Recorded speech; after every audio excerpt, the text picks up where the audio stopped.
Hey,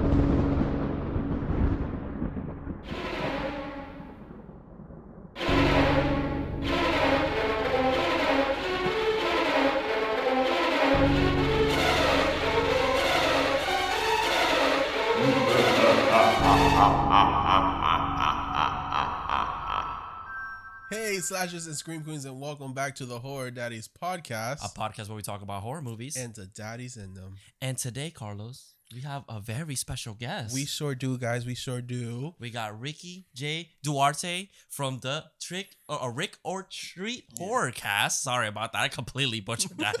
That's me. We have him right here. Thank you so much. Wait, studio audience. Thank you. Can I get a little more applause? Is that okay? Course. Another one? Yeah. Oh, and some air horns. That's great. Hi, boys. How's it going? It's You good. know, doing well. It's Friday the 13th as we're recording this, so happy Friday the 13th, everyone. Happy Friday the 13th. Listen, I'm so grateful you guys had me on the show. I love you guys. You have no idea. I'm a big fan of the show. I listen every week. I have for a very long time, even since before I had my own podcast. So you're a big inspiration, and I'm really glad to be here. Oh, thank you. So sweet. I love hearing that. You're like, I don't get tired of that. No, I love that I get to like just make people smile, because sometimes I'm just walking around miserable. So the fact that I know that I'm making someone smile out there makes my day. Yeah, and honestly, just having to have communication with someone like you that have the same passion as horror, like love, even starting your podcast and sharing that same love. So honestly, really appreciate it, and it's a pleasure to have you on our show. Good. Sure. I started a podcast because my friends in my real life got really tired of me talking about horror movies nonstop all the time. So I had to branch out and try to find some people who actually cared and wanted to hear. So now I'm forcing people to listen.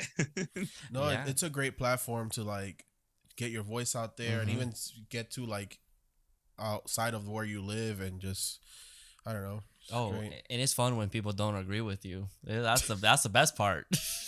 I've experienced that for sure. Horror is subjective. But Carlos, what movie did we watch today? So today we watched the 1941 The Wolfman. Ooh. Which Thank you. But Ricky, is there anything else you want to let our listeners know? Your first time here. What was your first horror movie? Your first Oh my God. Into horror? Tell us your backstory. If you have OnlyFans, throw everything out there. God, I was a very unhappy child. No, just joking.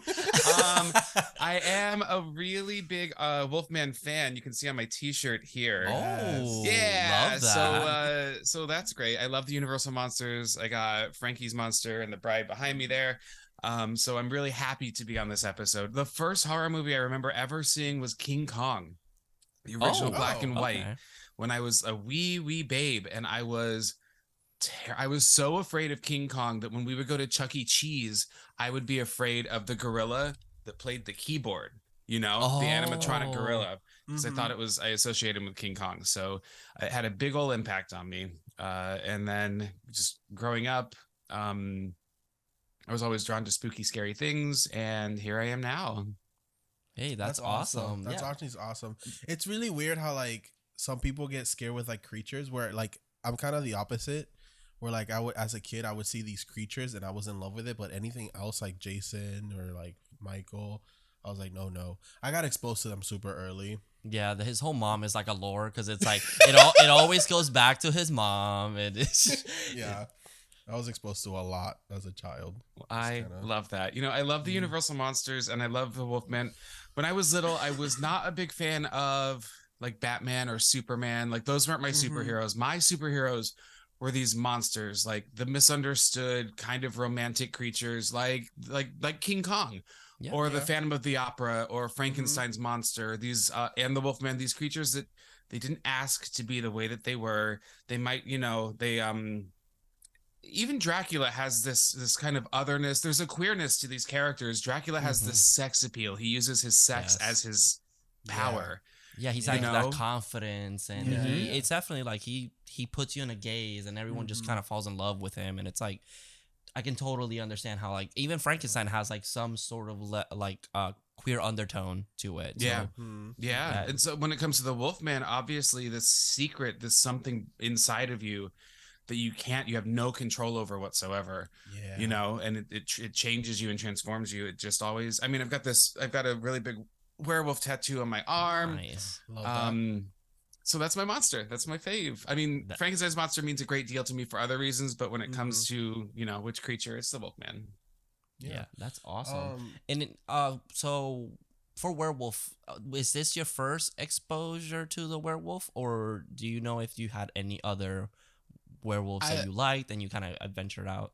It's early on, but honestly, I think my first werewolf was Michael Jackson's Thriller.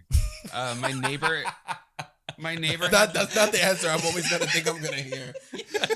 My neighbor had the video cassette of Thriller, and so after the music video, there was the making of Thriller that had all the behind the scenes. Okay. Oh, that's cool. Makeup design and you know, so yeah, I'd say it was Thriller for sure. I think American Werewolf in London was probably shortly after that, but they were both directed by John Landis, which I think is cool. great. Yeah, for me, I want to say it was either Van Helsing or maybe Underworld. But Van Helsing for sure is when I fell in love with a werewolf, because I love the werewolf to me, as much as I love him, it's also super scary. And that's when I fell in love. And then I don't think I saw an American Werewolf in London until recently, but it's become my favorite movie. Oh yeah, like obsessed with it. It's great. I'm doing an episode pretty soon, and my guests are a podcast in London. Yeah, it's gonna be cool. It's gonna be cute. I'm really excited. Yeah, and he knows I've been obsessed with that, with the Kessler werewolf. I call him, and now watching this movie and sitting on it for a week, it beats Frankenstein for me. I think this is my number one right now. Nice. And it's kind of ironic because my other favorite 80s horror movie is Reanimator, which is like the other kind of Frankenstein. It's like the American Werewolf in London. It's like the 80s Universal monsters in a way. Well, it's cool to look back at these pictures. Oh my God, I called them pictures. I feel so. And Pearl. And just, I mean, see the influence that they had. I mean, you know, it's mind blowing. Even Creature from the Black Lagoon was recently The Shape of Water. You know. Yeah. Yeah. I have him on my wall too. I've got, let's see, the Dracula, Invisible Man, Creature. Oh, that's awesome. The creature's really cool, and honestly, he was really handsome back in the day. I'm not the guy who played him. Yes, you know, I was the creature design and the costume was created by a woman. Her story. There's a book about her. I can't remember her name off the top of her head, but really interesting story because she did not get the credit for it that she deserved. Oh, surprise! Does not surprise me. Yeah, Hollywood. He's still with us, right? Because I know he came for a convention, but he got really sick. So he was supposed to be at one of our conventions here in Orlando, Florida, a year or two ago, but he had to cancel. Yeah, like last minute. Sick. He went to the hospital. Oh no! And I think they were afraid that he was gonna, maybe pass, but he hasn't, because I haven't heard anything crazy like that. But yeah, it's really sad. I did see him once in person. He was signing. Everyone had a mask. Yeah, everyone had a I felt creature, bad and he was just signing. Yeah, wow. But he's like 96, 95. He's really old. What a legacy, you know? Yeah, no, for real. And his line too was like huge. It was it was pretty impressive to see that. And he had such an impact in people's lives. Like that's awesome. That was me when I met Robert Englund. Did you really? Yeah, I met Robert. I think that was the same year that he was, or a different year, but I cried on my way to take my picture with Robert because I was like, I'm about to meet the man that literally gave me nightmares as a child, but has become one of my favorites. I even ended up getting this tattoo that same weekend. Oh, cool. The crazy thing was that I missed an opportunity. Well, we did you one could of have gotten these. his signature. Yes. Well, we did one of those like flip the so page it was or like one of those throw the dice on whatever page, whatever number you get, that's the page of the tattoo you're gonna get. I landed on the glove. Wow. So it was like destiny. Yeah, and it was that, and then the tattoo artist was like, "Hey, if you can get him to sign your arm, I'll tattoo over the signature." And his line was just so long. Yeah. It was just so long. But yeah. Enough about Robert Englund. I know. I'm excited. I'm going to New Jersey Comic Con in March, or New Jersey Horror Con, and I'm going to meet Andy and Kyle, the child from. I'm bringing my Oh. Child's Play 2 poster. It's my favorite poster from an 80s horror movie with the Jack in the Box, and he's got the hedge clippers. awesome. Yeah, so I'm so excited to be able to meet them. I know the line's going to be insanely long, but I'll do it. Yeah. It's funny. Andy's always here. Yeah, he 'Cause lives in Tampa, so he makes it to every convention. I've never met him. I've never met either of them, so I'm very He's very excited. quiet. He's very like to himself a little bit. Yeah, I get that. I see that. But maybe with Kyle, he'll be more like out there. Oh, that's awesome though. Now that I have a Chucky doll, I kind of want to get it signed. Yeah. God, I was looking at the Trick or Treat Chucky dolls, and that is out of my price range. Yep. Until my podcast takes off. I just got the plushy one for Christmas. I have a little cheap one that came out of a claw machine, like from my childhood. He's up on my shelf. He's dirty and old, and he's like this big, but I love him so much.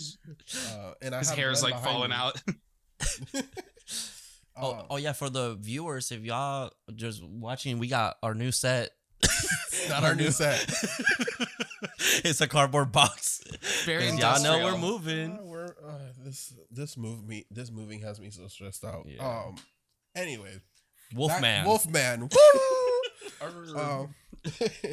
So this was directed by George Wagner, written by Kurt Sielmack. Had a budget of $180,000. Again, I'm not gonna say what it grossed because I don't believe those numbers, especially so long ago. I just don't know. Yeah, I don't know. But you weren't there. Yeah. So let me pull up the cast because I got the cast right here. I'm having so much fun that I don't want to work, but we're working. I know. We can just have a conversation. I just want to talk. I'm a distraction. So the cast, we have Claude Rains as Sir John Dabo. The boy? Y'all know me. I don't know how to pronounce words. We have Warren Williams as Dr. Lloyd, Lon Chaney Jr. as Lawrence Tubble. He's also the Wolfman. We have Ralph Bellamy as Colonel Montfort, Patrick Knowles as Frank Andrews, Bela Lugosi as Bella, if you know him, Dracula, which that was the last episode. Pew, pew, pew, pew. Maria Ospinskaya as Maleva. I got it right, y'all. Yeah, I think you got Evelyn Anchors as Gwen Conlife. That did not sound right. That sounded like the C word for a second. You stopped at the worst spots. You should have just butchered it. So sorry. I'm sorry. Okay. We have Fane Helm as Jenny and J.M. Kerrigan as Charles, and then Forrester Harvey as Twiddle. Yeah, and on Letterboxd, this movie had a 3.6 out of 5. On IMDb, a 7.2 out of 10. A Metascore of 72. And Rotten Tomatoes was 90% critics and 80% audience, which is surprising because Dracula, Frankenstein, and I think Bride as well had 100%. They were from higher. the critics. Yeah. So interesting that the critics give this one a lower one. So I kind of did some more research on this movie. Came out during a harsh time in America. Yeah. I want to say it was Pearl Harbor. Was it Pearl Harbor? I want to say it was that. It was like right at the time. Yes. Yeah. So because of that, I think that's what made this movie not do so well because it was such a dark time in here that people did not want to go see such a dark or a horror picture per se. But even though that happened, the movie still did really well financially. That's good. It still spawned off a lot more. And Chaney was like the only guy to play the Wolfman. That was his baby pretty much. But he also got to play Dracula, the Mummy, and Frankenstein. Yeah, so he was such a tall guy. What do you call that? What do you call what? Someone I had a joke and it went away. He's a little bit of I hate that this phrase nepo baby is a thing right now. Like these nepotism babies, but his father was Lon Chaney Sr., who was the Phantom of the Opera. So this legacy of horror, icons is pretty remarkable. Yeah, and I know he was the only one that jumped to play all the other Universal monsters. Yeah. And I know Bela Lugosi wanted to play Wolfman, but they're like, "Nah, motherfucker, you can play a wolf. You can play a wolf, just a regular wolf." But that's kind of cool that he had even though the Wolfman didn't have a proper standalone sequel. Yeah. Because he was always with someone else. At least he got to play like other characters and kind of explore. Yeah. I mean, he was a giant, so he had the body to play other monsters. I know there was like a history with him where it was like this was the only role that he kind of like played with emotion. Because a lot of his other roles were very serious, didn't have a lot of range, I would say. Well, I mean, you can kind of see it in this movie. He has a lot of emotion in this movie because of what he's going through, and he's in the middle of transforming into an animal, so that's hitting him hard. And if you think about it, if it's Frankenstein is more just one face, kind of no emotion unless he's angry. Dracula is more like, hey girl, or hey boy. He's like, let me eat that ass, girl. And then there's the Mummy that I haven't seen the movie, so I can't really speak on it. The only one is with Daddy Frazier. That's it. This is the Daddy Frazier mummies, and not the same. Still a great movie. Yeah. So I can see. I feel like the werewolf has more emotion, especially when you're gonna transform into a monster. It's like a tortured soul. Mm-hmm. Well, he gets the chance for dual roles. He plays the human man. And then he also plays the monster, right? Like Frankenstein, all the emotion is in the eyes because that's almost the only thing that he has to work with the makeup, right? True. The Mummy is, again, very eye-centric because he doesn't move his facial features a lot. But like the Wolfman gets to be a human in peril and then a monster who's scary. And I just think it would be a remarkable opportunity for an actor. Like, I'm an actor. I want to play the Wolfman. Did you guys hear Ryan Gosling is rumored to be in a remake of the Wolfman? I was gonna bring that up. I was gonna bring that up. Oh, sorry, everyone did. No, you didn't. So because we talked about it, like they are making it's in pre-production. They're making the Wolfman, but it's starring Ryan Gosling, so I'm a little skeptical. No, he's a good actor. He's a good ass actor. I know he's a good actor, but has he done like horror? Horror. I don't think so. He was supposed he did to Drive. Be, that he you was could in say, Drive. He was supposed to be in a Haunted Mansion movie directed by Guillermo del Toro. And then that got scrapped, and now Disney's going ahead with a different direction with that. Yes, yeah. I do think it's funny that he's going from the Barbie movie, which is so colorful and pink, to a dark werewolf movie. So I love that for him. Yeah, honestly, the thing I like about him is that he does have a lot of range. So it's like he always plays like kind of like a different character. And he's fun. Exactly. He's got a lot of versatility, and I like a versatile man. Exactly. Yes. We love that. We love that here. We love that on this podcast. We stand on this podcast. He was in The Conjuring? Oh, he was a writer in The Conjuring. That's interesting. I didn't know that. Really? That's what it says on his IMDb. It says writer. Oh. Let me see. Bitch, that's not it. It lied to me. It says writer in The Conjuring. Okay. It refreshed. It refreshed. It lied to you. It did lie to you. I saw that. I'm actually very excited because I need another werewolf movie. I need a werewolf movie like at least once a year. But the only thing is, I hope they do prosthetics. I hope they do actually, not CGI. I don't want to see that. I think we've seen that enough. Yeah, let's talk about this for a second. Yeah, let's talk about what we want in the Wolfman that they're hopefully they listen. Hopefully. So one thing, I kind of don't want it back in the day. I kind of want in modern times how the Invisible Man did it. Okay. The new one. I kind of want something like that. The technology part, keep it away from the wolf. It's fine for the Invisible Man. I understood that part. But I say keep it away from the werewolf. Yeah. Let's keep it to a mythological, something bit some kind of story. If they make it queer, even better. Yeah. I doubt that they will. Yeah. But I would love that. But the Invisible Man, the great thing about that movie is that it's not just about this guy that created invisibility and is taking over the world. No, it's about trauma. It's about this woman that's dealing with her abusive partner. It's that kind of fear that he's always around. Yeah, it's kind of more about her. Yeah. With him kind of in the backseat, but he's there. And the invisibility isn't just like it's this guy that's gonna go kill her. It's like, no, it's that fear that he feels like throughout the movie you feel like that man is in every fucking corner. And it's that looming threat that made that movie so great. And I would love that where we're following him and we don't know if he's the wolf man. But then we see these scenes with the wolf and the next day he wakes up, doesn't remember nothing. But it's like psychological. Yeah. And then it ends up being him, the wolf. We didn't think he was the wolf, but he is the wolf. That'd be cool. It's just like the only thing is like Ryan Gosling is the main character, and you're like, yeah, he's the wolf. I know.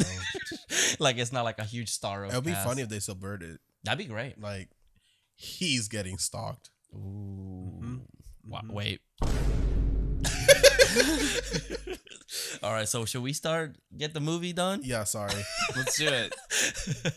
So we open on the Wolfman title card. Ooh. And it's all furry and wolf-like, and then we get like a kind of description of lycanthropy, which is about werewolves.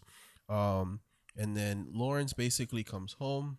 We meet his dad, Sir John. We meet his old childhood friend Paul, who is now like a detective. Yeah.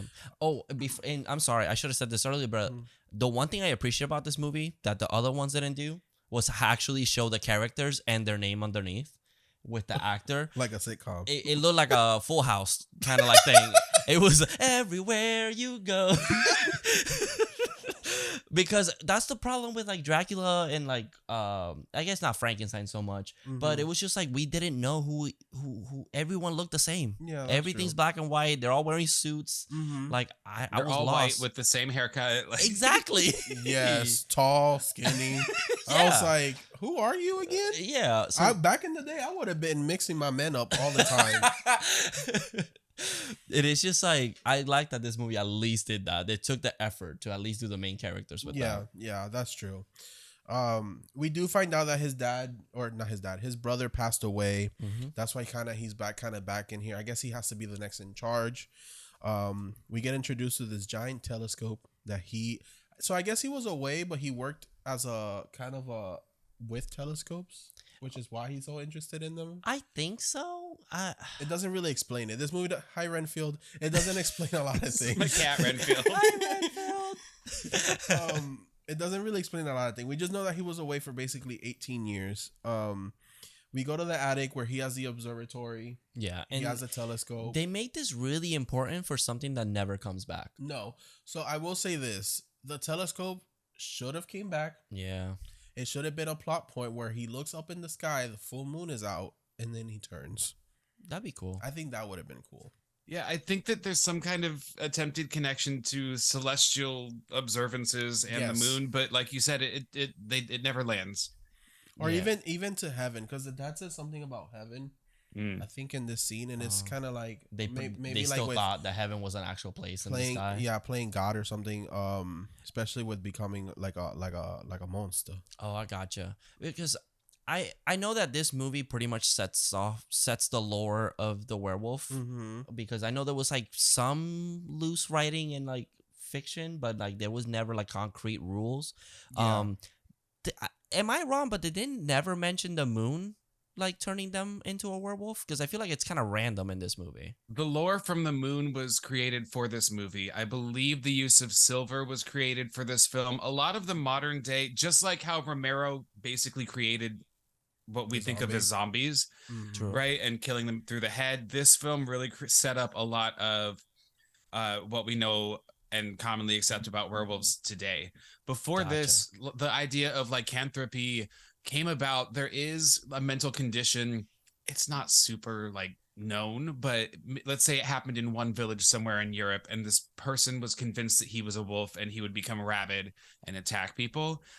It's kind of believed that that's where the idea of a werewolf came from, and then it spread. The rumor spread from village to village to village, and so then it became a man transforms into a wolf, and I don't think it's only European like lore as well. I think that there are other cultures. Obviously, think of skinwalkers or Chupacabra. Right, exactly. Cultures, yeah. Yeah. So kind of maybe all of these combinations, but I do think it's interesting that what we think of as a werewolf is not as old. The lore is not as old as you might think. Yeah. I do like when movies kind of subvert the rules that were made up. Yeah. They kind of don't follow them. Kind of like how now there's some vampire movies where vampires, fuck it, they're out in the sun. That's just shit that they made up for these movies, and that's not true. What was that remake? The Fright Night remake, where it was like he didn't get affected by your typical stuff. Yeah. And he could just walk into your house like he didn't give a fuck.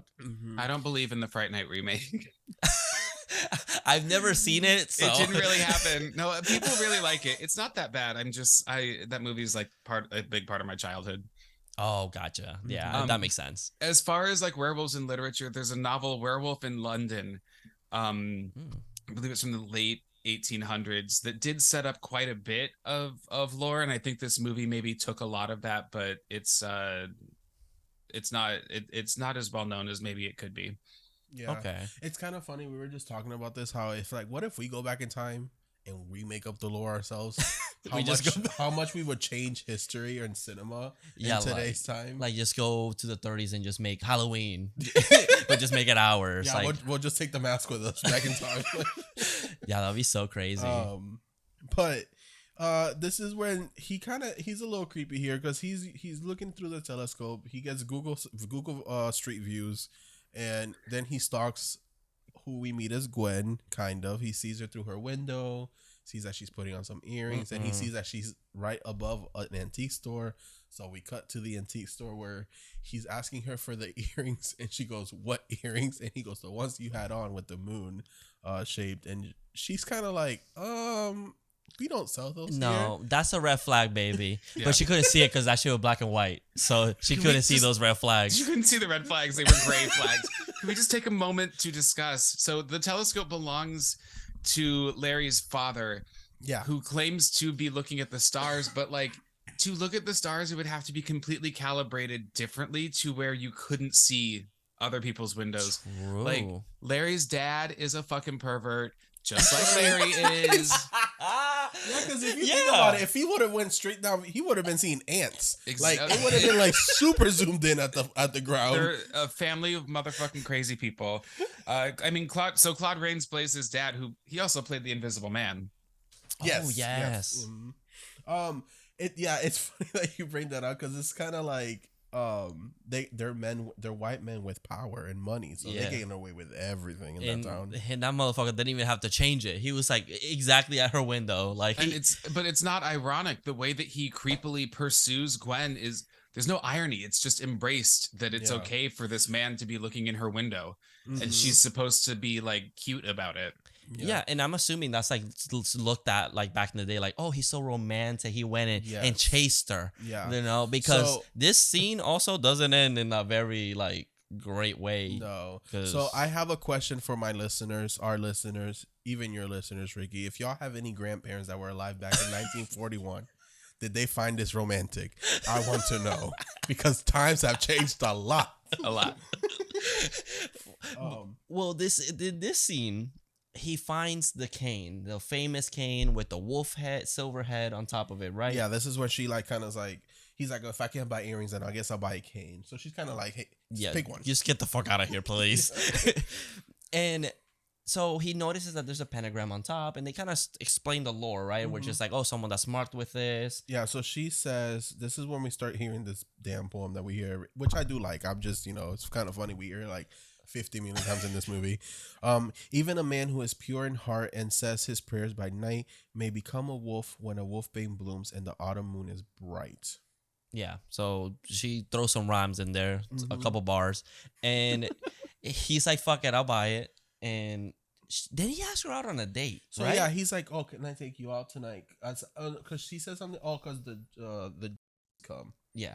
So she's like, oh, he's never had his fortune told, or he hasn't had it told in a while. So he's like, let's go out tonight and get our fortune told. I'll pick you up at 8. I don't care if you say no, I'm picking you up at 8. Yeah. And she's like, no, you can go. Like, don't worry about it. I'm not gonna I'm not going with you. And he's like, no, I'll be here. I'll be here at 8. But I just love that we cut to nighttime. She walks out like, and I told Jonathan's like, well, she's going home. I'm like, Jonathan, she lives upstairs. There's no reason for her to go outside. That's true. And she's trying to avoid this man. She could have just stayed in the house. But and she's looking out there like, she's like, huh? I hope there's no man here at 8 o'clock to pick me up. He shows up out of nowhere, like, I told you, bitch, I'm here. And then he's like, so we going now? And she's like, no. And he's like, oh, I see you put on the earrings. And I'm like, so you fucking, you also gaslighting him. Oh my God, she's a complete slut. Like, it's so funny. I love this so much. Like, it's like, girl. But she did activate a trap card. She did. She said, she sure did. reverse. Jenny, Jenny, like a Jerry Springer episode. Jenny from the back, come over. She's been listening the entire time. Yeah, so we're introduced to her friend Jenny, who also wants to get her fortune told, but he's like, "Fuck it, the more the merrier." Yeah. Oh my gosh. ¿Cómo se dice? How did Jennifer Tilly say it? Ménage à trois. I was like, in case you try to kill me, it's like nowadays. You know how I share my location with you. Yeah. So if I go on a date, you know where I'm at, just in case. That was back in the day, sharing locations. You just brought the person with you. If I have my best friend call me at like 8:30 and I have to go. I'm so sorry. I'm not gonna kidding. lie. I can't get a date to save my life. No, Oh, stop it. We'll take you out. We'll take you All out on right, a date. babies, let's have fun. It's so funny. I used to text my friends. I used to be like, "Please call me right now. I need to get out of something." Oh no. That's so funny. Yeah. You couldn't act it out, like, oh my god, just No. act it. No. No, I mean, I've never done that. I'm a I feel good bad. I'm a good actor, but Only one take though. I do No one more than take. one. One take. take. Yeah. I'm from back in 1920s. That's all we did. One take. Yeah, but Carlos, you don't need that excuse anymore because you got yourself a man now. That's true. That's true. Yeah. That's so exciting. Now Frankie gonna listen like, damn. So that's why you friends be calling you. You had to leave early because you had an emergency. I never did that to him. I will admit, I never did that to him. No, but then as they're walking over, this is when they see the Wolfbane and they recite the poem again. They're like, "Hey, that poem from earlier, just get it Don't through your forget head. it. This is a wolf movie." And I will say, as much as I'm making fun of it, I did love this movie a lot. It's just, this is part of the podcast. The podcast we're just talking. That's it. Absolutely. Wait, did we mention that the fortune? Are we not saying the G word? The fortune tellers are in town. The fortune teller. tellers. I will. We did mention. I learned that recently that's not a good word, and I was like, "Oops." Yeah, I didn't know about that. Mhm. Yeah, so we shouldn't be saying that. The fortune tellers. I apologize. Great. Fams. The Romanian Yeah, they have travelers are are in town. Yeah. So, Jenny goes to get her fortune read by Bela Lugosi, who plays Bella. He just plays himself. But honestly, he kind of kills it. Yeah, he does. Like for such a small role he has here, he kind of kills it. He's And I do excellent. I do want to say something about his role in like 5 minutes. Yeah, so then Larry and Gwen go off. They kind of disappear into their cell. This is where he kind of admits to her, like, "Hey, I'm not a fortune teller. I kind of saw you through like a telescope, and I thought I'd go say hi." Oh, Jesus. And she's like, "Oh, you are weird." Yeah, but but she doesn't also say, "Hey, I'm engaged." That's true. I was we gonna do say, find like, that out. she's not mad about it. She Not got a as whole mad as ass she man. should be. She got a whole ass man at home, and I'm like, I know for damn sure back in 1940, y'all had nothing better to do because there was no technology. So I know for damn sure you were always either with your partner or you were working. Like, yeah, it's where is true. your man at? Yeah, I don't know what he was doing. We do find him out. We find out who he is. Yeah, we do get to see him. So,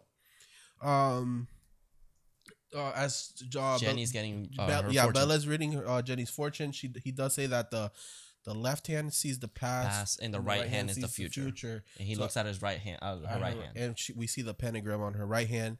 Then we kind of see it on his forehead. We kind of don't know what's going on with that just yet. He tells her to fucking run. Yep. Like Shorty in Scary Movie said, "Run, bitch, run." That's what he told her. and she immediately's like, "Okay, I'll just leave." Yo, I was like, girl, you could have just ran like confused, but no, she turns it from 0 to 100 real quick. And I appreciate her for that dramatic ass reading. Well, I mean, if someone comes up to you like, "You need to run," you're gonna run. Like, I would be looking at him confused. Like, what are you talking about? But she does run, and he looks very like distressed. Yeah, distressed. Like something's about to happen to him. But then eventually a wolf ends up murdering her. Ends up being him. So this is what I want to say. It's kind of funny how he, we talked about how he tried to go for this role but didn't get it. But he still got to play like a wolf. And in Dracula, he technically turns into a wolf. Oh, I guess that's true. Yeah, We don't really see it, but he did. we kind of see it here. Yeah. Yeah. So my point is, this is Dracula. It's the same timeline. It's the same. He just decided to become a fortune teller. He got tired of the bullshit. And his name is Bella. Yeah. They don't change his name. And Bella played Dracula. Dracula is Bella, and Bella is a wolf. What's up, It Loca? just adds up. Don't worry. Yeah. Don't even question about it. It adds up. Speaking of Bella, you want to see my bookmark I found from like high school? Oh my god. Ricky, look. Can you see it? Oh God. That is not the Bella that I'm interested in talking about today. If you're not watching on YouTube, he just showed me a fucking Twilight bookmark. It's from high school. I found it while I was moving shit. I'm ashamed to know you. Oh Jesus. It's not true. It's not true. Team Jacob. Team Jacob.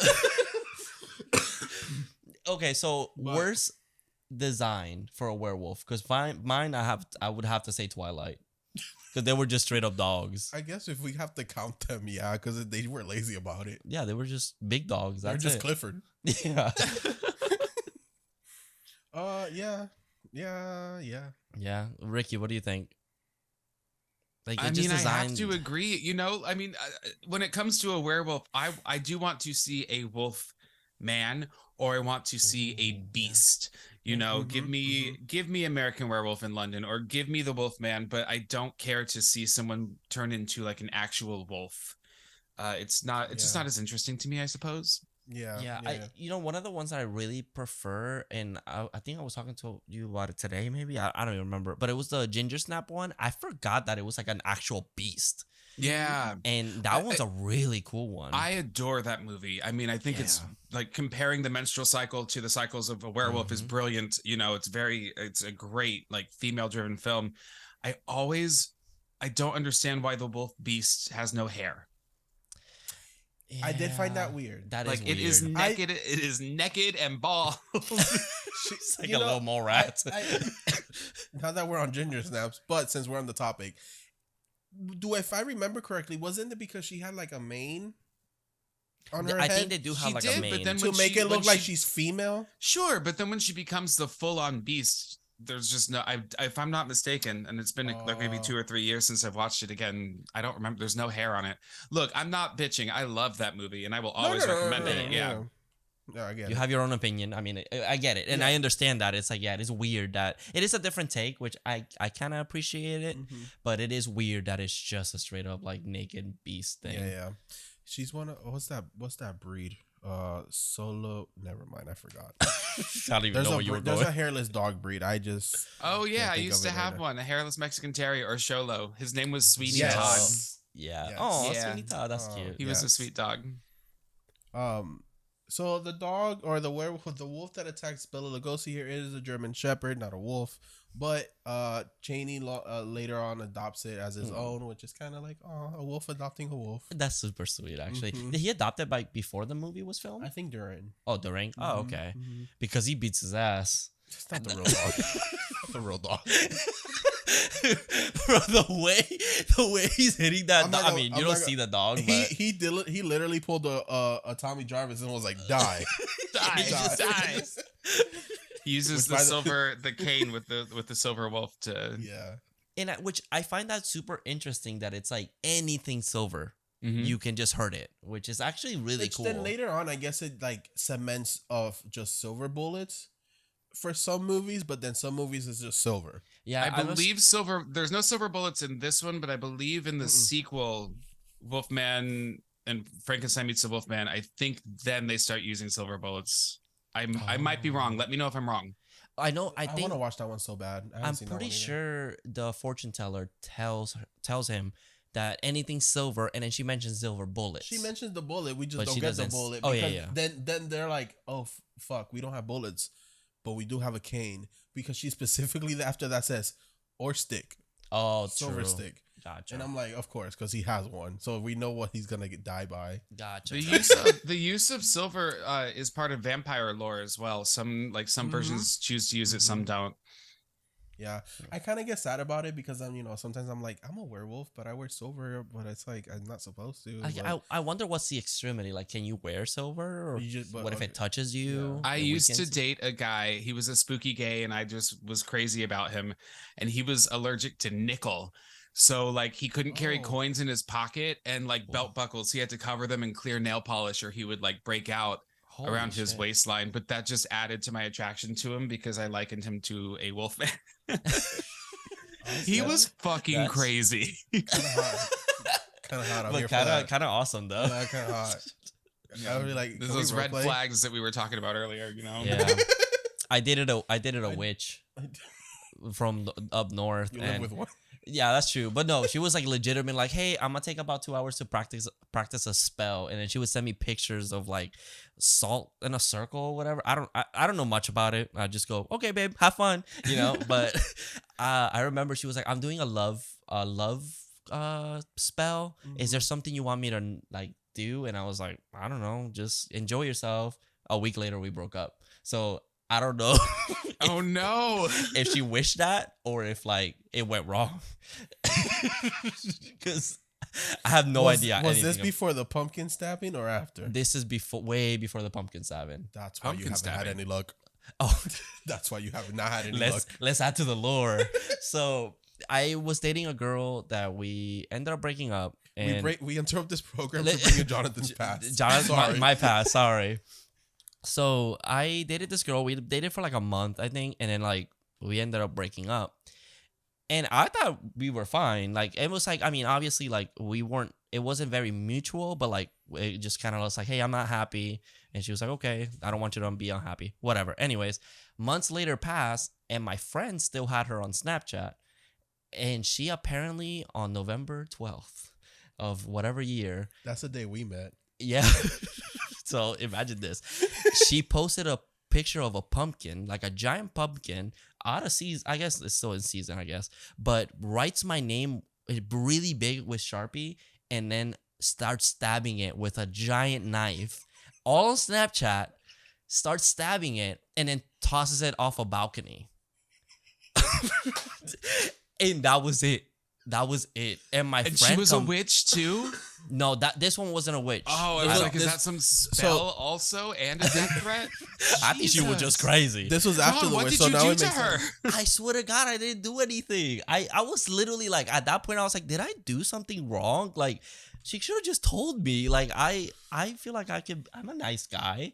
But then my friend told me, like, hey, Jonathan, like, I'm afraid. Like, she's going to try something. I'm like, I'm not that afraid. I'm fine. But then she, like, I guess got embarrassed about it. And, like, she knew that my friend saw it. And she was like, oh, I know you're going to say something about it. So I didn't mean it like that. I'm not crazy. And I was like, you know what? Just If you have to tell get away someone from you're my not life. crazy, yeah, you lost that battle already. She's a star. I was just like, look, just get away from my life, and that's it. Like, Yeah. you do whatever. That's really Yeah. funny. That makes a lot of sense now. But that was the pumpkin stabbing story, So after, okay, that makes and that's when I sense. met Carlos. So imagine. oh, We've been in love ever since. Where are we? So he beats his dog up. Okay, He okay, beat the okay, dog. okay. The dog okay. is dead. And The then he wolf. gets and then he gets bitten. Yeah. Gets taken home, and then when Paul, hi Paul again. Paul. We had a Paul. We recorded our Friday the 13th episode yesterday, and there was a Paul in that movie. Yeah, and it's Paul from Scared Gay. Hey, Paul. Shout outs. Right, right, right. Love those boys. Yes. So he's investigating. Twiddles with him. They're asking him to write everything down. They find Bella's body. They find the cane. Bella was beaten in the head, and then Jenny was obviously bitten in the neck. So Yeah, she dead as fuck. someone killed Bella, but definitely an animal. Definitely an animal killed Jenny. Yeah. So So they're investigating Larry, yeah. and he's just like, nope, I beat up a man or a wolf. There was no man there. You can't tell me that I beat up a man. I swear to God, I saw that. Yeah. And they kind of went, okay, doesn't seem okay. Let's just give him some time and then leave. And that's pretty much what they do, right? Yeah, so then the Dr. Lloyd, Paul, and Sir John are kind of sitting around talking about the incident, trying to figure out what happened. And then kind of Sir John is kind of like, well, Bella and Jenny? not Jenny, Gwen? wow, the Wolfman. Oh, Larry. Thank you. I was like, who? John and the Bella and the Wolf and Larry were probably trying to help Jenny, but then through all the excitement and all the chaos, Bella probably died accidentally. In some accident, Mhm. which I'm like, what kind of accident leaves you with a throat? Like your throat is like somewhere else. They're Well, like Jenny, but not or but Bella. sorry. It's Bella's kid. Oh, yeah, yeah, I because guess that's he true. got his head bashed in. yeah. I hit him on accident. It happens. It's like, I'm sorry. So this is when we cut to I think it's that same morning, Bella's body's being taken to like the crypt. Mm-hmm. This is when I was kind of I was trying to figure out what the meaning of this scene kind of is, where his Maleva comes out and the priest is trying to tell her like, hey, you should have a proper funeral, and she says no, the pagans or something, what we do is fine. And I was kind of telling him this is kind of like, I feel like initiating, like kind of like throwing. It's like I'm trying to forcing be Christianity. Yeah, I'm trying not to hit it in a like not disrespectful way. That's okay. But like, but it's like throwing religion on someone that doesn't want it. Where you were telling me about the star with the Jews and the Nazis. Yeah. How they kind yeah. Yeah, because the story, I mean, Kurt's what's his last name? Sodmak? Mm-hmm. I hope I'm saying that right. So he pretty much, I do have a quote in here.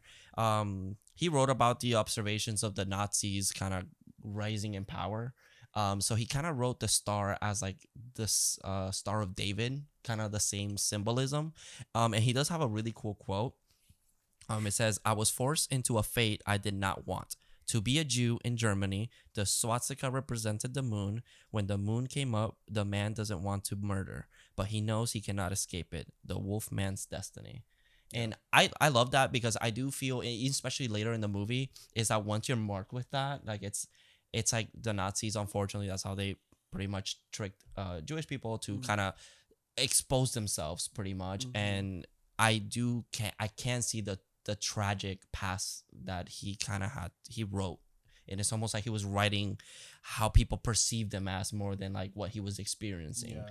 And I do find that super interesting that this Wolfman has so much fucking depth, Mm-hmm. and it made me appreciate it way more. Yeah, and I think I mean, if we think, we just talked about how they were concerned that Pearl Harbor would make people not want to see a horror film, and yet this movie was a success. I think it was Wes Craven who continuously said people see horror movies for catharsis, right? To work through things. And I'm in no way belittling World War II. I'm in no way belittling the Holocaust. Yeah. But this genre allows for a little bit of symbolism in places that other genres might not. And, I think that it stands in his, his putting that in this story about his experience through being Jewish in this time of, this time of the world. Yeah. I go to therapy, y'all. And shout outs therapy. Yeah, no, go to therapy. It's good for you. My therapist, I usually sometimes do, because I sometimes do it through Zoom, and she's seen this room, how it, before we packed it up, and she's like, how do you like all that?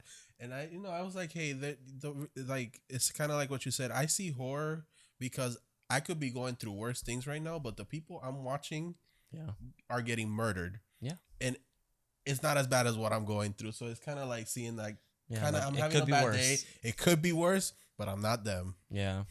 Like, that's how I see it. Yeah. And if you see someone survive it, like, I think maybe that's why we love our Final Girls so much, because that's true.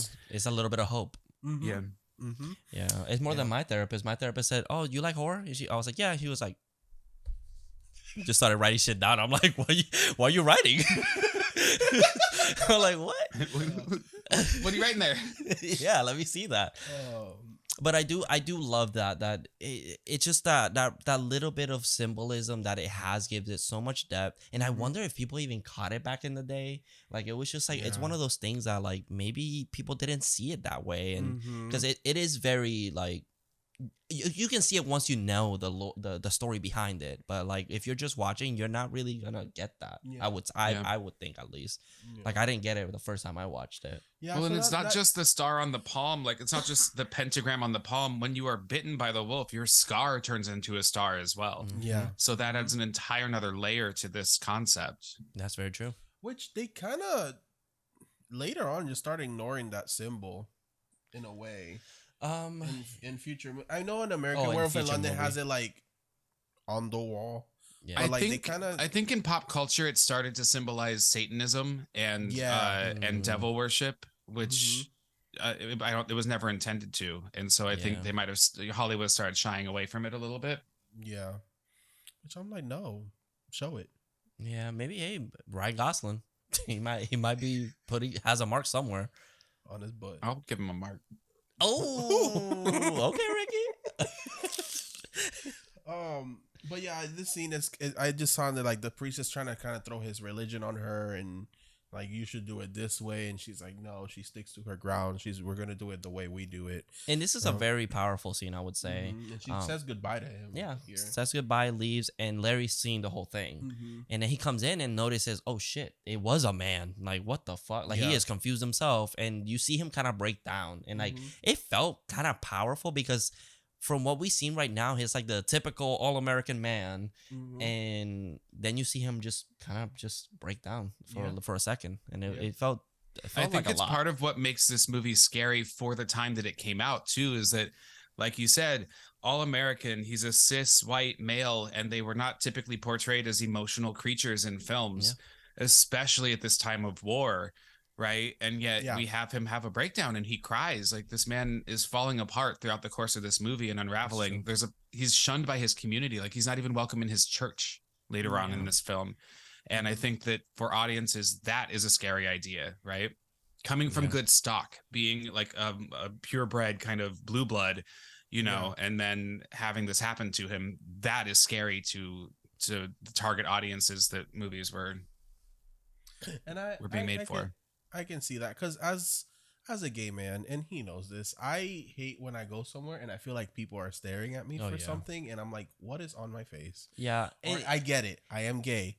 Stop staring. Yeah. Like, and at first I was like, oh my God, like he gets so sensitive when people look at it. But then, I don't like people staring. But then like I think the podcast has helped me like kind of like really experience or like learn about all these like different LGBTQ plus problems and everything that like, then I realized I'm like, yeah, you have already in your nature like that fear, like this motherfucker's probably judging me because I'm gay. Like it's something that I never really even thought about until I started spending more time with you, and I'm like, damn, like that fucking sucks that like someone has to worry like about that 24/7.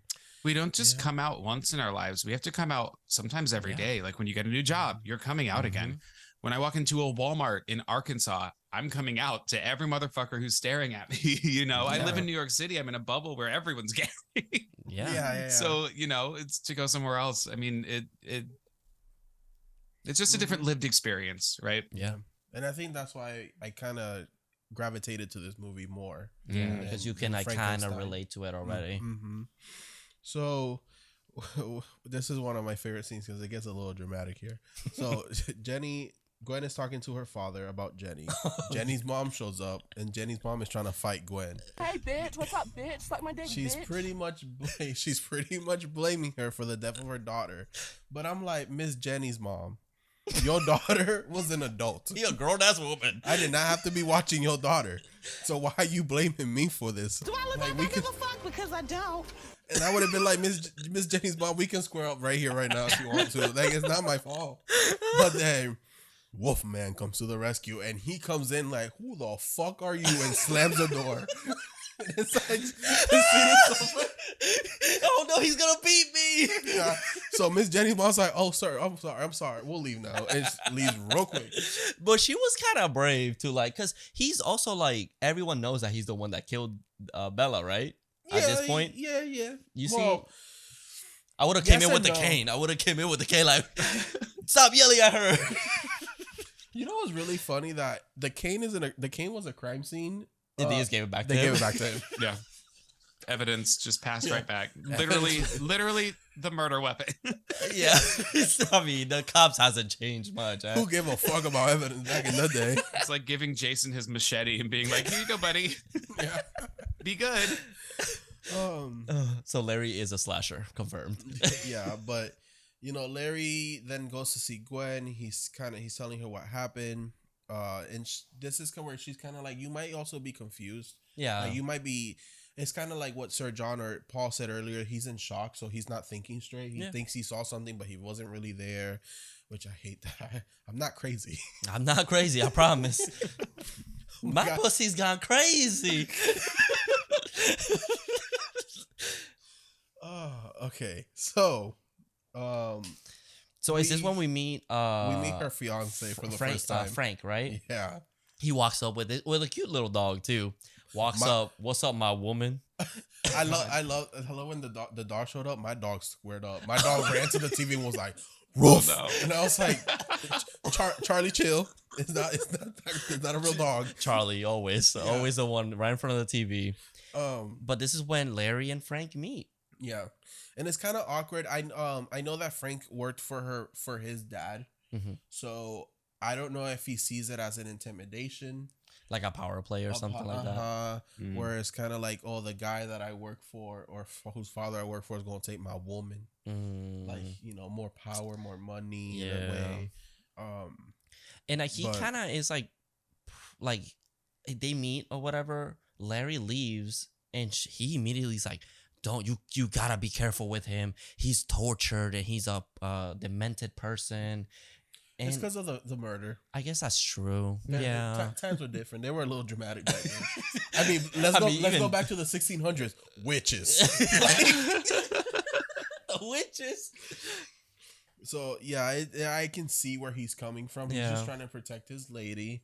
But He's also kind of a stud. Like, Yeah. oh yes, he's And not a also bad looking tall. dude. He's also tall.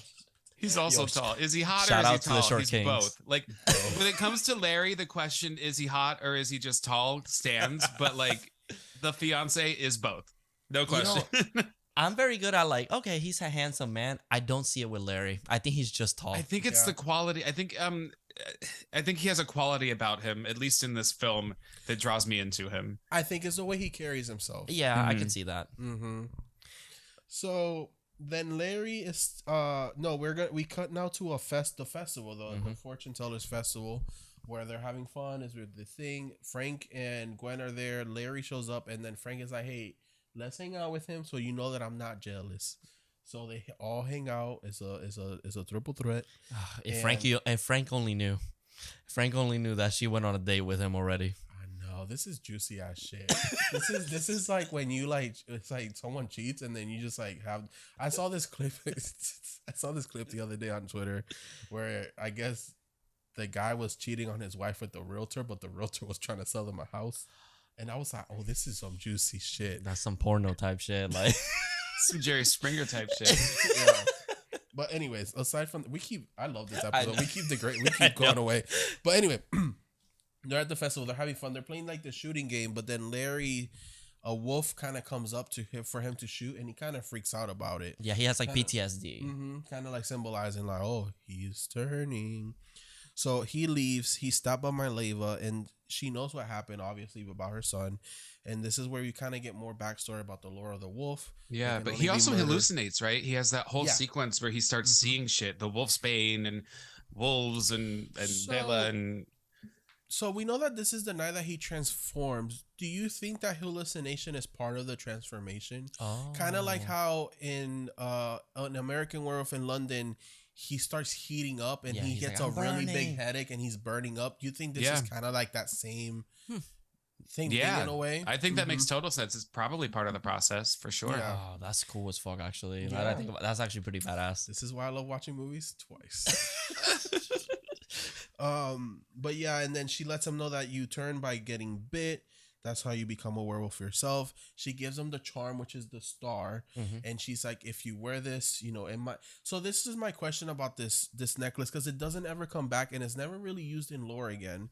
Where was the necklace supposed to keep him from turning, or just slow down the process more?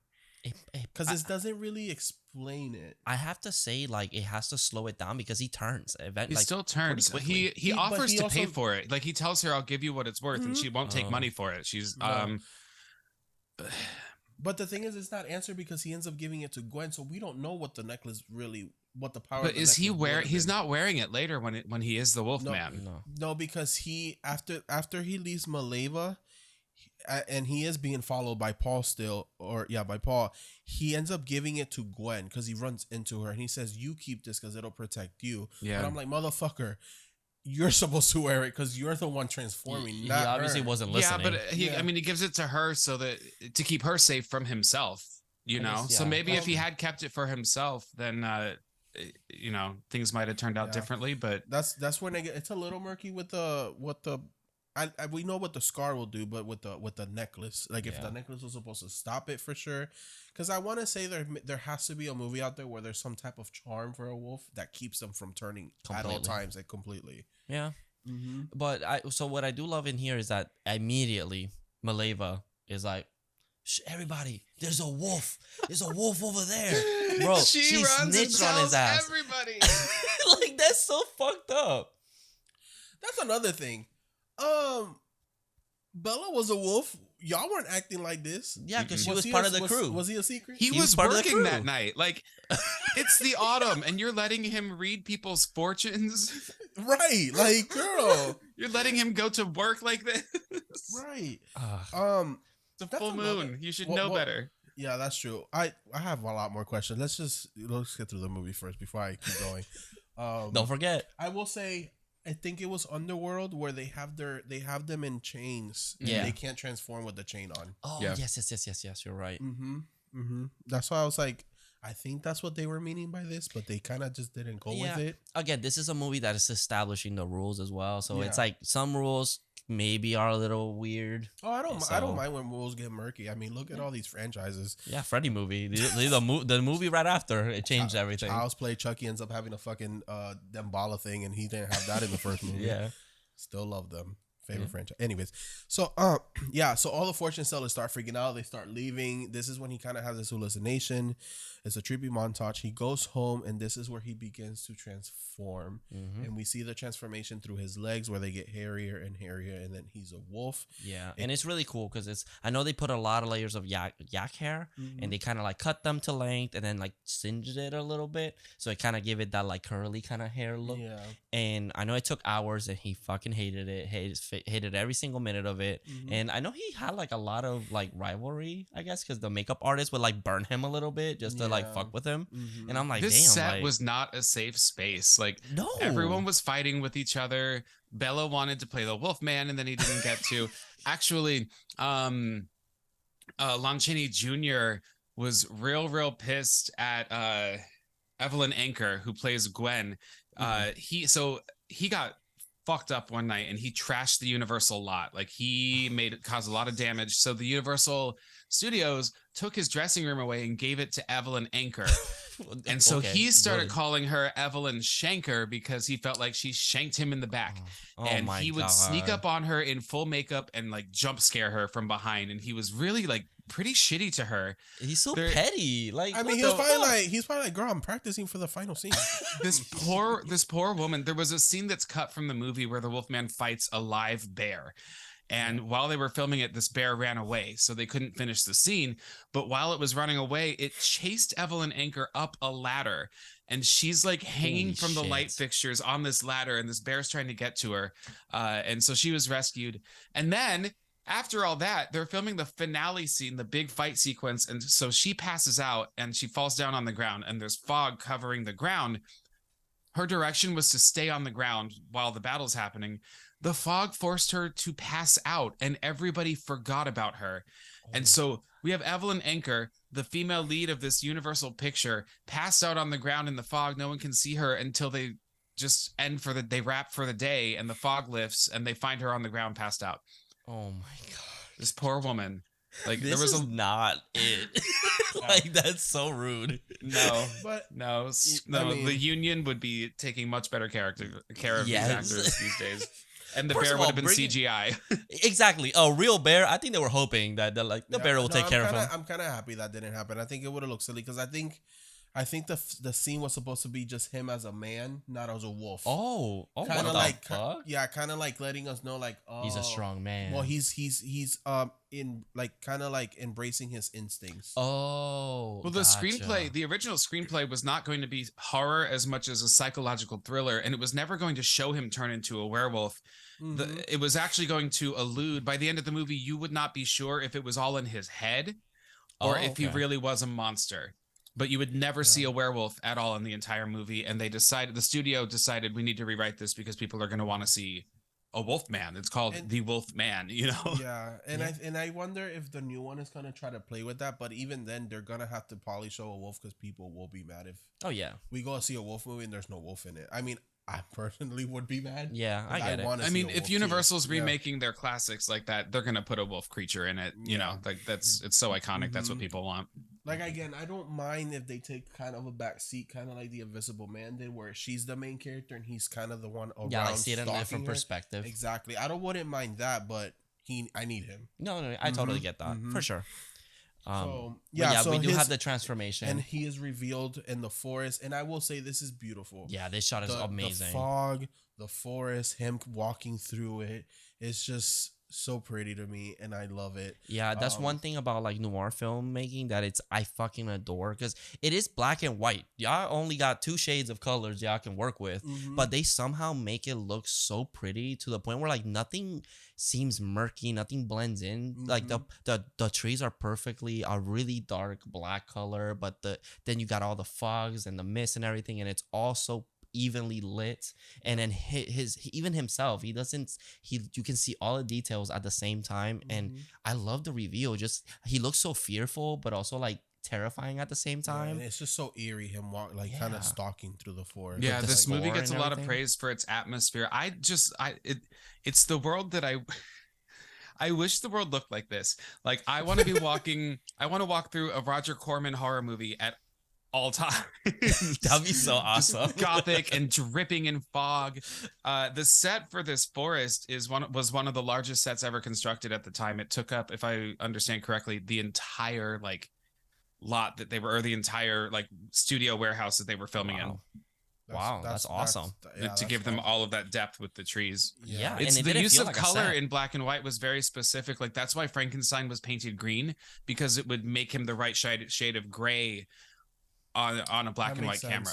Like in Psycho, they used chocolate sauce as blood because it would show up better, you know? Yeah, that's awesome, actually. Yeah, that makes sense. And honestly, I didn't even think it didn't look like a set. It legit looked like they were just on a forest. Like, it looks really impressive. Yeah. Oh, so good. But he does kill a gravedigger in this scene where I guess it's speculated that he was actually doing this is where Jenny was being buried. Oh, yeah. And then he kills him. Mr. Twiddle hears the howling. This is when they go investigate, and they find the man dead, and already it was the same injury in the jugular. I do have a question. When he transformed, does he have a dog dig or like a normal dick? I'm just wondering. Ricky, I saw Wolf Cop. I was gonna say, watch Wolf Cop, and you will have the answer to this question. What did you think of Wolf Cop? Super campy. Fucking hilarious. It's really funny, yeah. And does that answer my question? Yes, because it's a wolf dick. It's a wolf dick because he goes to the bathroom, and I was not expecting this scene. No one is. It just happens. And then you have to live with it in your mind for the rest of your life. No. Spoiler alert for Wolf Cop. He's taking a piss and it turns into blood, and I was like, "Oh, I kind of remember those days." I only say that because I'm anemic, and I ended up in a hospital for a week, and I was losing blood like crazy. He was almost not in the podcast. Oh my God. Yeah, I know. It was a tragic story. I just make fun of it now. But yeah, he starts peeing blood, and then we see Dick. And I was like, ooh. I was like, finally, horror movie showing Dick, because it's always the women. The gays. The gay gays. The gay gays. The dick rips off and it turns into a wolf dick. And I was like, whoa. My God. What happened? It happens so fast. Like you can't look away, because by the time you realize what you've seen, it's already happened. Yep. What the fuck? And then there's a fucking sex scene with him as a wolf. What the fuck? What movie is this? Wolf Cop. Wolf Cop? There's also Jesus. Wolf Cop 2, which I also recommend. Oh, no. Okay, so dog dick, pretty much. Yeah, that's what he has right now as a wolf. Lipstick and everything, yeah. Oh, God, Jesus. Anyways. I have to bring that topic up in every Universal Monster. This episode what does this dick look like? Crazy. So we cut to the next morning where there are muddy footprints leading all the way to his bedroom. He awakens. He's trying to smear them away. we see now that he does have the mark of the Wolfman. Outside, Paul is kind of investigating, so he's kind of like, oh shit. And then he goes downstairs to his father. His father lets him know that the gravedigger Richardson was murdered. This is when they kind of talk more of the werewolf. The dad kind of lets him know it's all folklore, it's all legend, it's kind of an expression. He does say a line that says, "The good and evil in every man's soul. In this case, evil takes shape of an animal." Yeah, that's a great. So it's like we were saying earlier, or you were saying earlier, every country or every ethnicity has their own lore of a kind of a wolf, a werewolf, which is really interesting. And then his dad is kind of trying to comfort him here because his dad doesn't want to believe that he's like turning into a wolf. They kind of just think he's going crazy. Yeah, which I mean, I get it. I would be like, motherfucker, you just insane. Like, that's it. Yeah.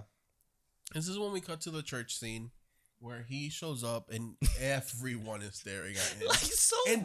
But this is the shit that I mean, and it's happened. Like, it's happened to me. Like, why are you looking at me? What, can I help you? I would honestly, if I was him, I'd walk around just growling. But here's the thing: it's like, are they looking at him because they think he murdered the man, or are they looking at him because he hasn't been around in 20 years? So this is a small town. He's also kind of a stranger. I mean, that's true. I mean, I would say the murder probably stands out the most. Well, and it's his father's sitting in the front row, and his father sees everybody shun him, and his father doesn't advocate for him. Yeah. Right.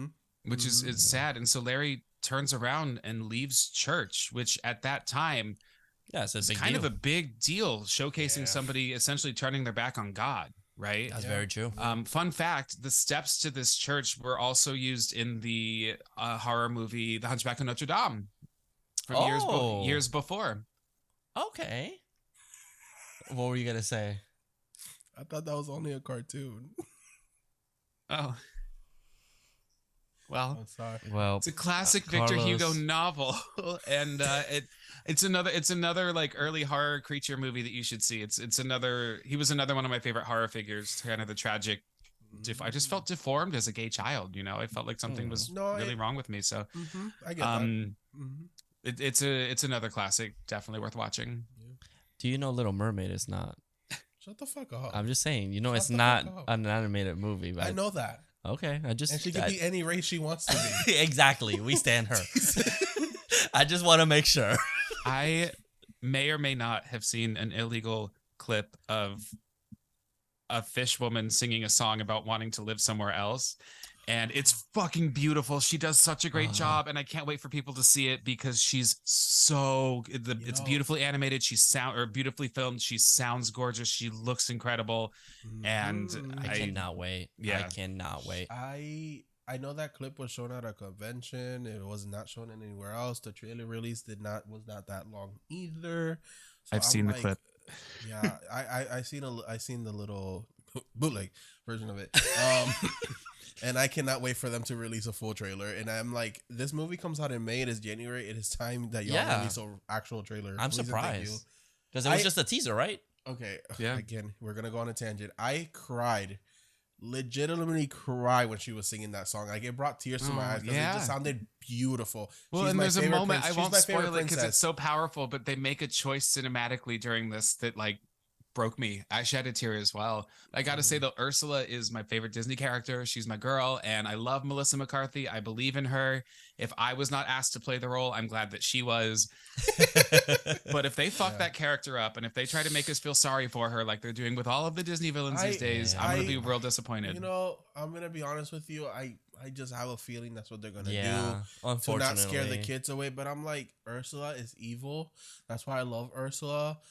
Make her evil. It's just she's not sympathetically evil. Like she's evil. Everybody knows that. Like it's part of her charm and her personality. But Maleficent is the most evil of them all, allegedly. And they fucking, you know what? If you want to hear more about me complaining about Disney villains being sympathized, listen to my podcast because I actually profile Disney villains every so often.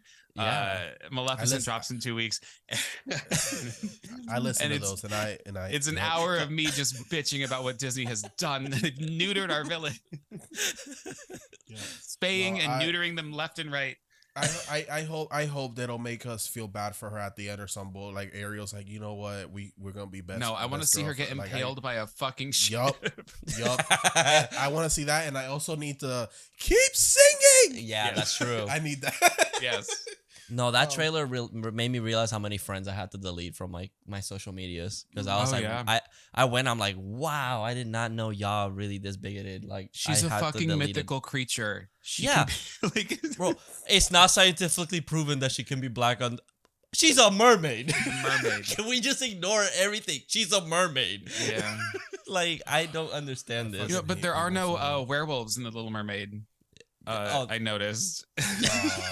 This is gonna be your longest episode. This is turning into one of my episodes where That's fine. I love it. I love that. it. That is fine. I'm having fun. So I listen to these at work and I'm just cracking the fuck up. Like, oh man, it's fine. No, but yeah, we cut to the church happened. Oh, we cut to the men sitting around. Mm-hmm. They reveal that they caught a paw print, which I think it would have been really cool if we see that. If they would have seen that the paw prints turn into human feet as they're following them. that is cool. Where it's would like, have been- oh, there's a person, and then they just disappear. No, or like, oh, there's an animal and now there's a person. What happened? Call Ryan Gosling. Tell them to do that. Okay, give me 1 second. I'll give him a call real quick. I hope they do that. Like, that would be really, because we already know it's him. So it's like, if you're remaking it, we know certain things. Just change it up. Yeah, we don't need that's like cool. every little detail. Just do something different. Do what Evil Dead 2013 did. Yeah. So, yeah, they see the paw print. This is when Larry shows up and he's like, it's a wolf. And they're like, what are you talking about? And they're like, well, he's a wolf. And Dr. Lloyd, they still, this is when they're like, okay, you're just a little crazy. He believes that the mind can play tricks on you, that they're still playing on you just saw things. I don't know what you're talking about. They're kind of playing with like this, like shock therapy, which I don't know because he's kind of like, should I get shock therapy? Like, am I really going crazy? But the thing is like, are you talking about shock therapy as electricity? Because in the remake, they throw him in ice water, and that's his shock therapy. Oh, like you mean that kind of shock? Like that kind of so shock. It's like, what are y'all talking about? No, that's definitely some conversion therapy type shit. Like, and that's definitely what they're doing. Thing where I'm like, yeah, that kind of relatable. Well, because those sorts of therapy were often used on queer people, yes, like to turn them straight, right? And so if we look at the Wolfman as a queer sort, this otherness or this like you're doing something wrong, let's fix the behavior. Yeah. Mm-hmm. Yeah. But you know what I like? That his dad is not really forcing it either. His dad is kind of like, no, you don't. I don't think you need that. You just need to go kind of just relax and kind of rest. Yeah. Which I was kind of like, oh, if you see it as a queer lens, it's kind of like dad accepting his son's thinking he's going crazy. Mm-hmm. Or as a queer lens, his son that, he's not accepting himself. He feels abnormal. But the dad accepts him, and I'm like, relatable. Yeah. My dad accepting him. It's like the dad, he wasn't, whatever relationship they had prior to the movie, like obviously wasn't that great. But it was forgiven. It's almost like he's like trying to be there now. Mm-hmm. Mm-hmm. Yeah. So, sorry. Oh yeah. So this is when we cut to the next night, where he has escaped, or he's outside, and we see that the men are setting up bear traps, but then he falls into a bear trap himself. Yeah. And then this is when Maleva saves him, right? Maleva says something. She kind of transforms him back, saying some words to him, which I don't know if that was what they were going for, or he just transforms back up because of the pain. But some men see him and they're like, why are you out here? And he's like, oh, I'm just helping you guys out. I'm just looking for the animal myself. As he limps away, no feet, no shoes. I was like, no shoes. I was like, yeah. I'm like, it's dark. They don't see anything. It's funny because they have dogs and the dogs don't really react to him either. You would think they would react. Well, that's a good point, him. right? Because the Well, fiance's Frank dog, did. Yeah. Mm-hmm. That's true. So I don't know. Maybe they just forgot about it. It's They're those like, little whatever. things that's kind of like, oh, you guys kind of forgot. Yeah. So yeah, he runs back into town where he's gonna go tell Gwen, I gotta go, and you can't come with me because I'm dangerous. And she goes, let me go with you. Fuck the man I have. And Frank's just in the living room, like, just with his dog, just chilling. She'll come back to me. She loves me, right? It's When I just heard like that- a cuckolding relationship. He gets off on watching her run off with Another both man. men. But such a strong man. He actually has an attraction to him a little bit. Yeah. So he kind of just runs off, And because he sees that she has the mark on her hand, Mm-hmm. so he's like, "Oh shit, you're next." Yeah. So You gotta run. he freaks out and leaves. He goes to his father where he admits what he did to Bella, that he was a werewolf. The dad still doesn't really believe him. The dad then later on goes to his room. He ties him to a chair so he can look out and see the men hunting for the animal. Which this scene would have also been a lot better if they did play with the moon, and we see the moon here. I don't know, they just couldn't get shots of the moon. Or what happened, maybe. Yeah. But I think it would have been really interesting that he's exposed to it, and that's what's That's what causing it. transforming him. Mm-hmm. Because it does feel kind of random, like how this movie he just transforms sometimes and then he doesn't. Yeah. Because Bella also just transformed out of nowhere. The poem that they recite a few times says when the autumn moon is bright. Yeah. In And that's future another thing. in future Wolfman movies, it would change to when the moon is full and bright. So they move away from this only happening randomly during the autumn to a definitive. This is a full moon occurrence. Yeah, so it's kind of, instead of like one season, it's every month when the moon is full. Gotcha. Yeah, because I guess it's like once autumn is over, Then that's it. It's just he's fine for the whole year. Gotcha. Kind of Okay. like how Billy's fine until Christmas. Oh, okay. Okay. Well, there you go. And Michael, yeah. But anyways, yeah. So he ends up eventually turning into the wolf again. Mileva and Sir John kind of have a confrontation where it's very like she's like, well, you kind of have to kill your son. He's like, no, I don't. Yeah. And they kind of confront each other, but he's also really macho man, so he's not stepping down from her, but she's not stepping down from him. And I'm like, I like this energy. Yeah. So then he runs off as Gwen is looking for him. He stalks her. He attacks her. And then the dad saves her. The way he drops her, though, it'll always get a laugh Just out of me. completely man. dismisses Because he her. goes, It's kind of brutal. I mean, Yeah, it's scary because he just turns and drops her on the ground, and then that's the scene where she passed out in the fog. Ugh, Yeah. Jesus. she probably hit her head hard, and she Yeah. she did not tell the Seriously. press that. Yeah, but the dad fights him off. He beats him with the stick, and then it's revealed that was his son. Mm-hmm. And Frank shows up and hugs Gwen, and Gwen's not even like, "Oh, Frank." She's more like, "Larry." No, Larry. And Cut.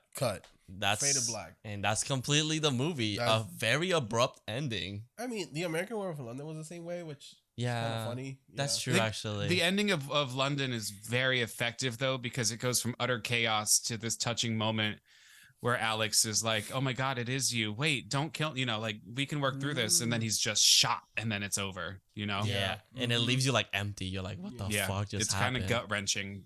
In these Universal movies, they do end real fast. Yeah. Yeah. I All mean, of them. I will say this one had a better ending than Dracula. Just saying. Yeah. Yeah, if y'all listen to our Dracula episode, then now I can say that because I know I said these way backwards, the way they were dropping. Dracula, sir, why the fuck were you asleep?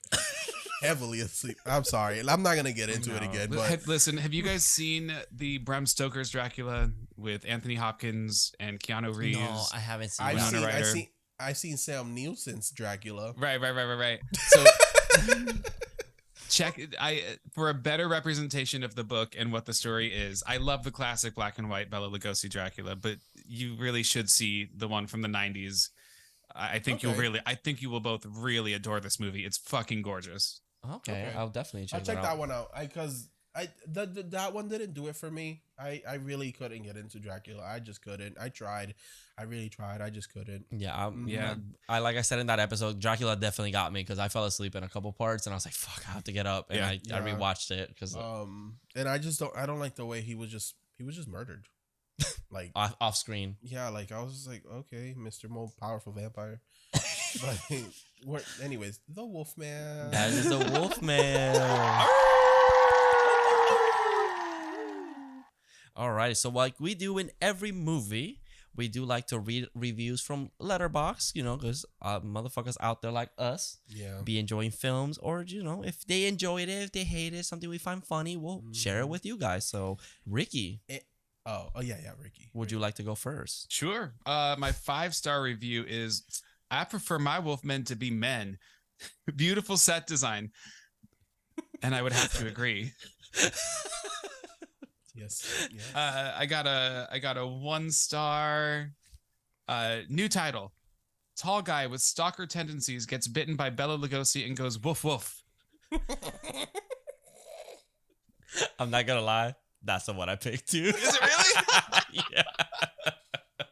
That is such Oh a my good god, one. that's the one I picked. Shut up. Do we get a prize? Yo, hell yeah. Oh, that's awesome. Menage a trois. On camera. Okay. Yeah, I know. Ooh. That's for the OnlyFans cut. Yeah. Great. So my 5-star is this movie simply perfect from start to finish. It flows incredibly well and it's perfect for a late night October watch. Yeah. I will say the pacing is very good. It's pretty straightforward.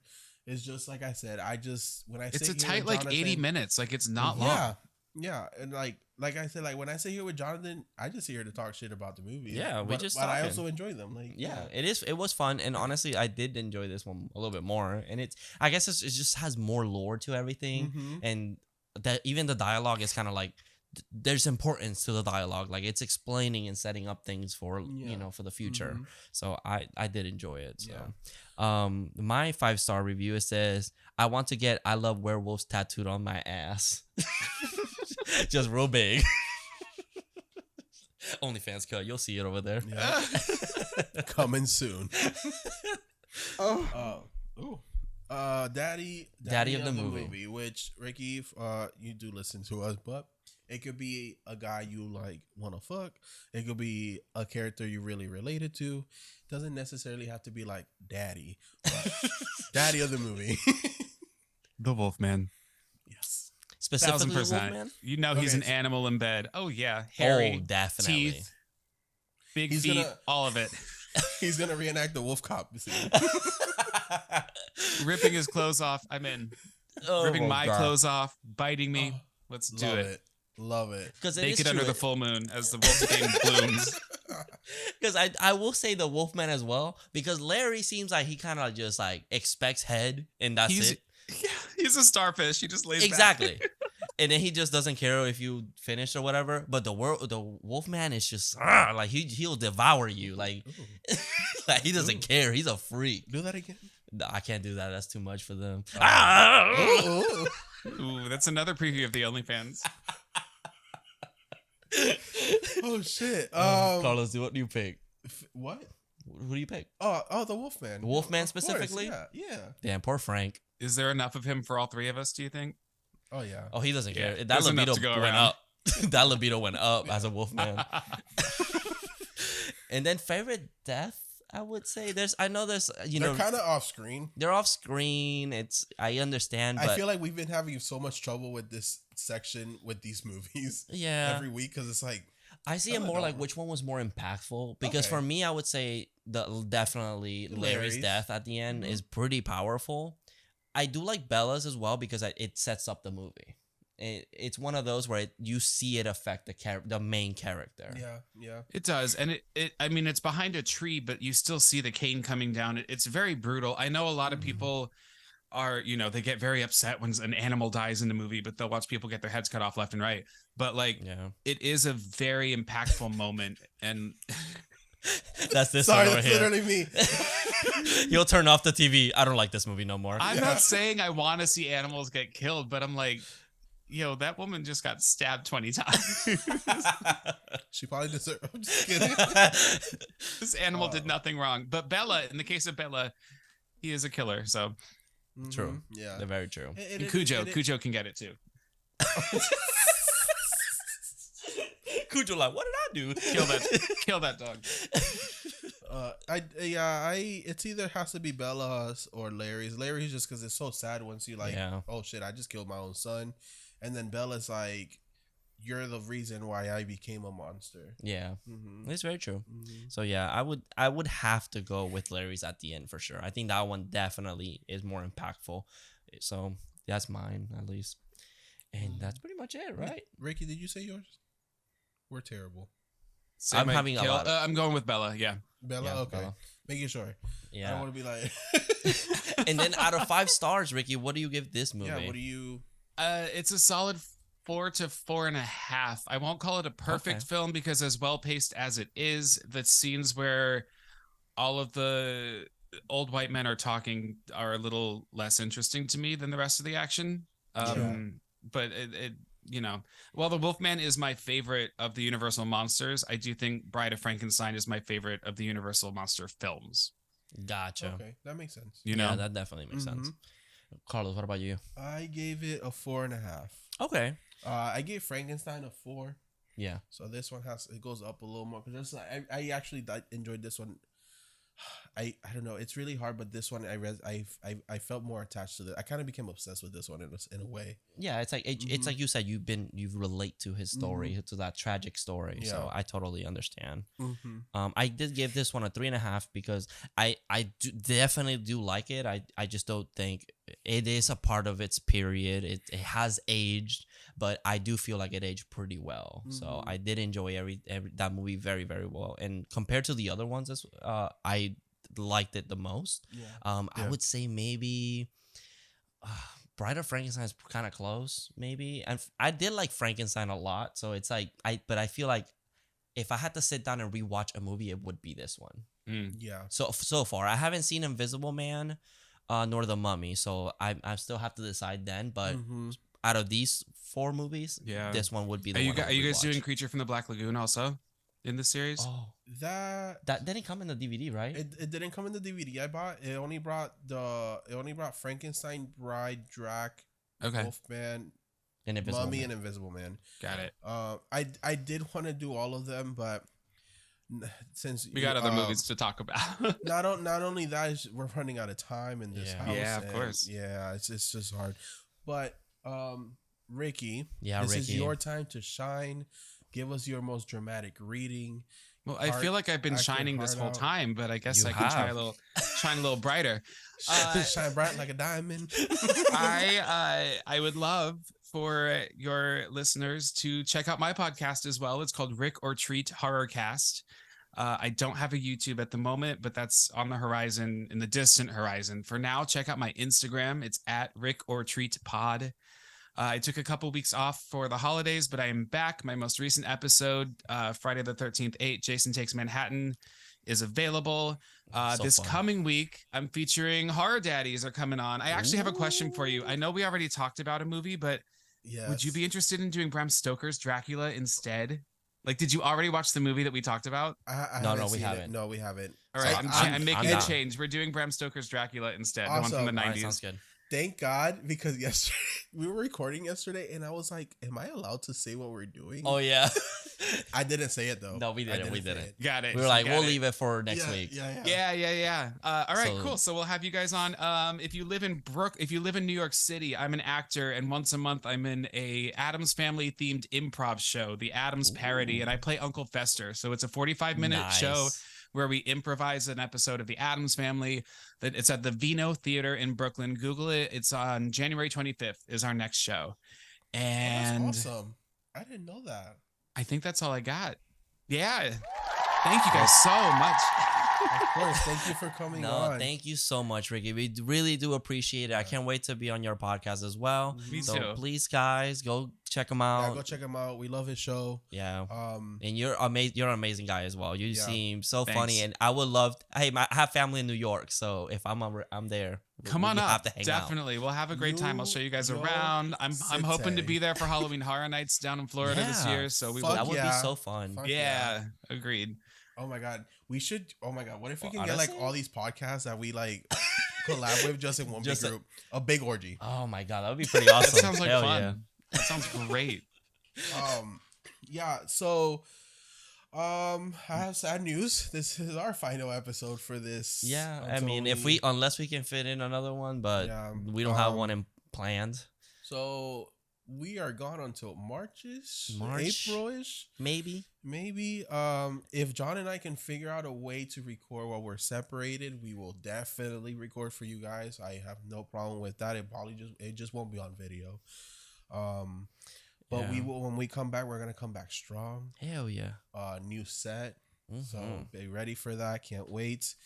I will miss you guys. I will say the last couple of days I've well, aside from the gay comment on YouTube, motherfucker. Yeah, bro. I was like, aside YouTube from got that- a little crazy. Someone Yeah. was like, "Oh, these just two gays talking all the time." Yeah. And I'm like, "Yo, like, why? Like, why do that?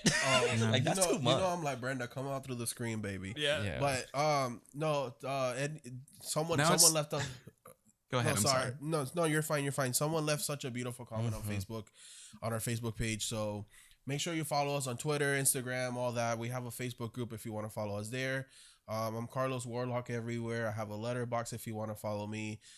Just thank you everyone for all the support. Please don't not leave us. We will be back. I will try promise. to. I try to do things while because I'm gonna be the one with the equipment because we're gonna be away to separately. Yeah. So I'll try and keep the channel. I'll try to put some stuff up. I might live stream a little bit, and if I can have them at least Zoom me a couple times, that would be great. I'll be there. But it's we're still living our normal lives, so Yeah. it's just harder now to find time. I didn't want to leave after all of the we kind of bumped up a little, and I didn't. But shit happens. Yeah, it is what it is. But it's for good things. So tune it in. But yeah, we had a really mean ass comment on YouTube, and I was like, oh no. But I'm ready. I'm ready for all the fucking mean comments. Yeah. I wasn't fuck that prepared to guy. read it. Yeah. You guys are great. Thank You really you. are. You put on a great show. Thank Thank you. Your perspective is appreciate very it. much appreciated. Thank you so thank you, much, thank you, Ricky. thank you. And I really can't wait to be on your show. So we'll definitely got to watch that. So what was it called? We'll talk about it later. Well, Bram Stoker's Dracula. But wait, who did you say was in it? I heard. Yeah, Bram I- Stoker's I- Dracula. It's Keanu- the remake of Keanu it's Reeves. the 90s remake of Dracula. Mhm. It's with Keanu Reeves and Winona Ryder. Yeah. I know they talk about it because I think they're like, we're technically married because we got married in that movie and we never had a divorce. Yeah, they So used it's like like a this real whole little priest and yeah. It's Okay, kind of funny. I seen the parody of that movie. Yeah. Oh. Right. It's So, so now funny. now Dracula Dead and Loving It is going to make so much more sense to you. Yes. Oh, yes, that's yes, awesome. Yeah. Yeah, I can't wait. So yeah, guys, thank you so much again, and remember, Stay spooky and stay sexy. Ow! See you in your dreams. Mwah. Bye, guys. Bye.